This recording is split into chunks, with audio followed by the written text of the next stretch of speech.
आज हम वृंदावन के नीम करौरी धाम में बैठे हैं। बात करें तो ये वो पवित्र स्थान है जहां पे बाबा ने अपना शरीर छोड़ा था।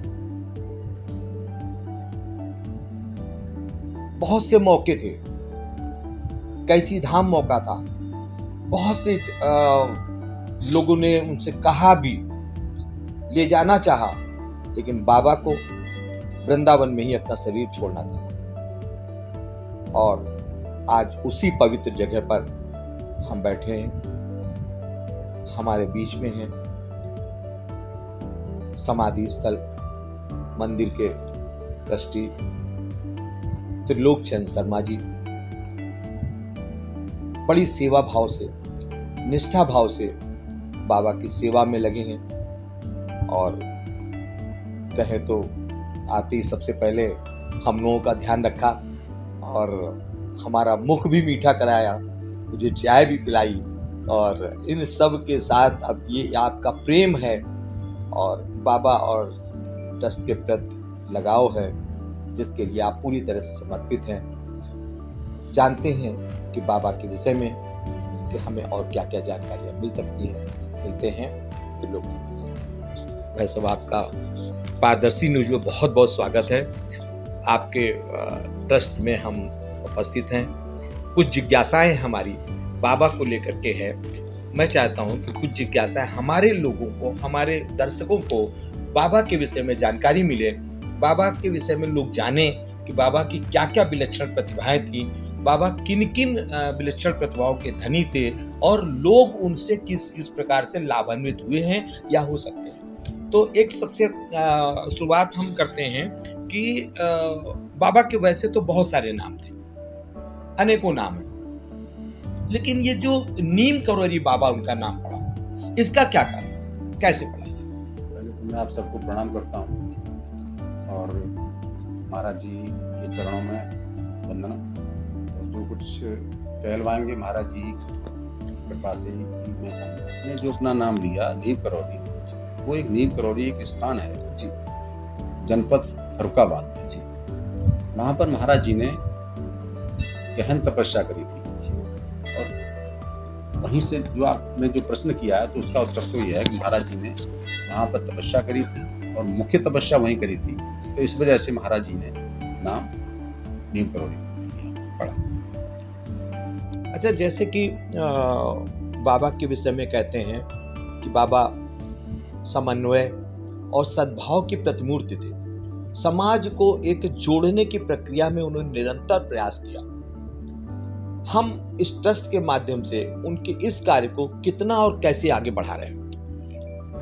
देखिए, महाराज जी कहते थे, उनकी मुख्य रूप से 3 प्रमुख बातें थी जो हमेशा कहा करते थे कि भाई सबसे प्रेम करिए, सबको खाना खिलाइए और सबकी सेवा करिए। तो यदि आप इन तीनों बातों को गहराई से सोचेंगे तो इन 3 बातों में सब चीज़ें आ जाती हैं। हम समन्वय भी हो जाता है, समाज से, परिवार से, लोगों से हम सब निस्वार्थ भाव से जुड़ जाते हैं। और जो महाराज जी की सेंस थी, उन सेंस पर इस वृंदावन आश्रम में उनका अनुसरण किया जा रहा है और अन्य जगहों पर भी किया जा रहा है।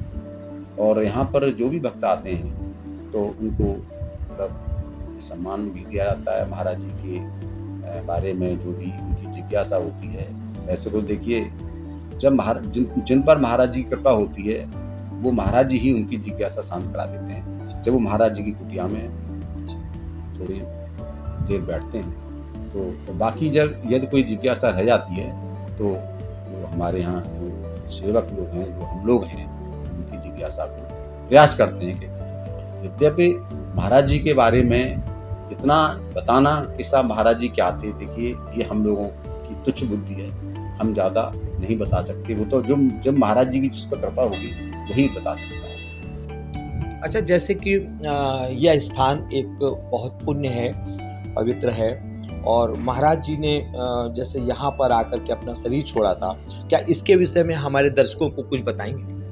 देखिए, ये मैं तो ये मानता हूँ कि महाराज जी ने ये लीला करी थी यहाँ शरीर छोड़ने के लिए। महाराज जी ने शरीर 11 सितंबर 1973 को छोड़ा था। महाराज जी कैंची से चलते हैं आगरा के लिए, ट्रेन में बैठते हैं, आगरा पहुंचते हैं। आगरा पहुंच करके जैसे भक्त लोग बताते हैं, उन्होंने अपने जो उनके छोटे पुत्र जो है आगरा में ही रहते थे, उनको बुलाया और उनको बुला करके उनसे कहा कि भाई आप हमारे साथ चलिए। उन्होंने 1-2 बार मना किया, भाई हम नहीं जाएंगे आपके साथ, हमारे जो है अधिकारी जो है वो वन विभाग में नौकरी करते थे, तो उन्होंने मना कर दिया। तो महाराज जी ने कहा कि भाई हम तुम्हारे यदि जो उच्चाधिकारी हैं यदि उनसे अनुमति ले लें तो तुम चलोगे क्या? उन्होंने कहा कि हम चलेंगे। तो महाराज जी ने उनके उच्चाधिकारियों को बुलाया और उनसे कहा कि भाई उनको अनुमति दे दीजिए। उन्होंने अनुमति दे दी। महाराज जी जब उनको अपने साथ लेकर के ट्रेन में बैठ गए, फिर मथुरा में आकर के महाराज जी की स्वास्थ्य खराब हो जाता है, तो वो और उन्होंने कहा कि भाई हमको यहाँ उतार दीजिए मथुरा स्टेशन पर। मथुरा स्टेशन पर उतर के उन्होंने पानी मांगा है, पानी उनके पुत्र जो उनके साथ उन्होंने पिलाया।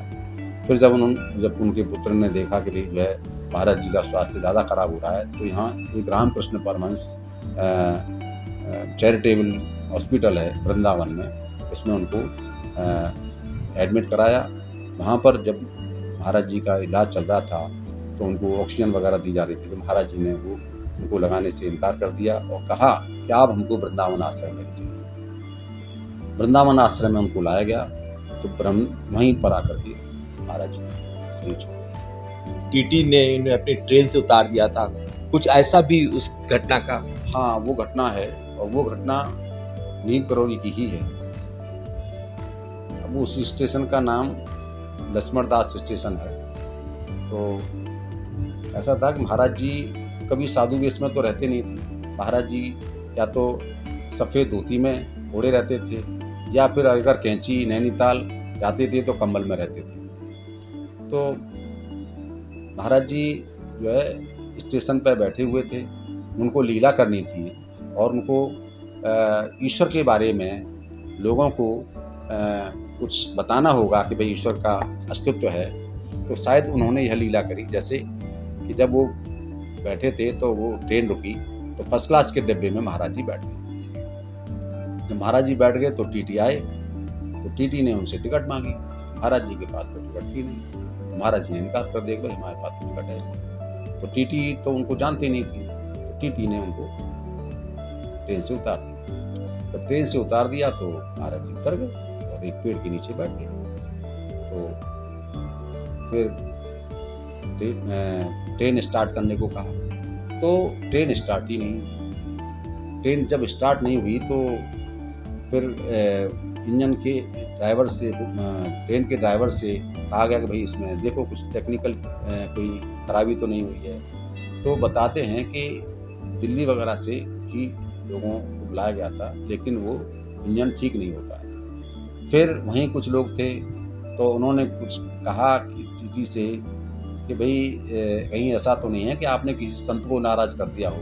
तो टीटी के दिमाग में आया कि हाँ भाई, मैंने एक जो है किसी साधु जैसे व्यक्ति को मैंने एक फर्स्ट क्लास के डब्बे से बाहर किया था, तो बोले कि भाई उन्हीं से प्रार्थना करके देखें। तो वो उनके पास गए और उनसे कहा कि महाराज जी हमारी तो ट्रेन नहीं चल रही। तो उन्होंने कहा कि भाई हम क्या करेंगे, चलिए। तो उनसे कहा कि ऐसा करिए कि आप उनको माफ़ कर दीजिए, यदि आप कुछ कर सकते हैं तो हमारी ट्रेन स्टार्ट कर दें। तो महाराज जी जो है मान गए और वो ट्रेन में आके बैठ गए और ट्रेन स्टार्ट हुई। ये बात। महाराज जी वैसे अलौकिक शक्तियों से, लीलाओं से बहुत से लोगों का कल्याण किया। शरीर छोड़ने के बाद भी बहुत सी घटनाएं लोगों के साथ घटित हुई हैं, लीलाएं हुई हैं, जिससे लोगों को लाभ मिला है। ऐसी क्या कोई वर्तमान में इस प्रकार की कोई घटना घटित हुई है?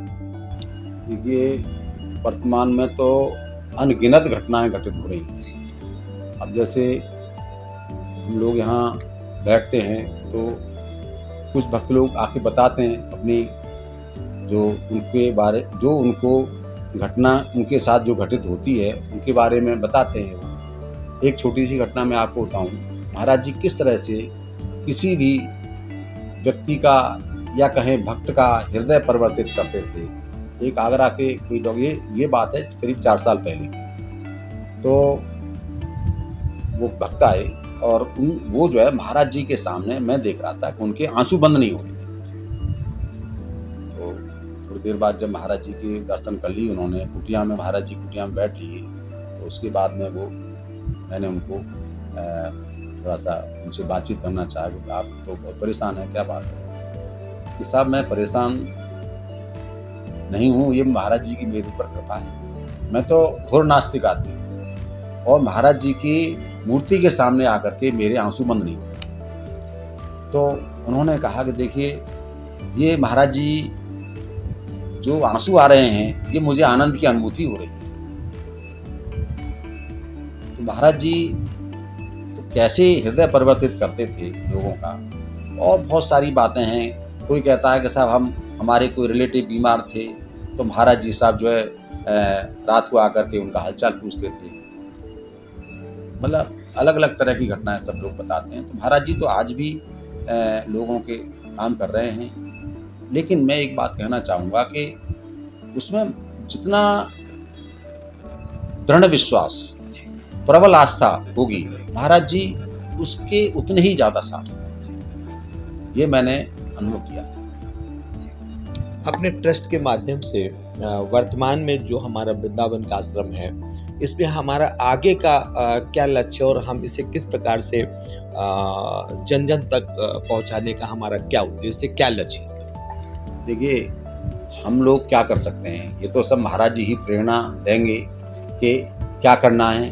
अब तो देखिए, जो भी पैसे का जो इन्फ्लो है उसके हिसाब से हम जो बना रहे हैं कार्यक्रम, जैसे हमारे यहाँ गौशाला भी है तो गौशाला गौओं की सेवा होती है। और दूसरा जो महाराज जी की जैसे सेइंग्स थी कि भाई सबको खाना खिलाइए, सबकी सेवा करिए, तो उसी के तहत हम जो है हमारे यहाँ जो है भंडारा, मतलब जो भी भक्त लोग आते हैं वो सब अपना जो है प्रसाद ग्रहण करते हैं। कोई उनसे कोई चार्ज नहीं लिया जाता है। और आगे जो महाराज जी की सेइंग्स थी, जैसे सेवा करिए, सेवा में जैसे एक स्वास्थ्य संबंधी सेवा है या शिक्षा संबंधी सेवा है, तो इस तरह की सेवा भी शुरू करने का विचार है।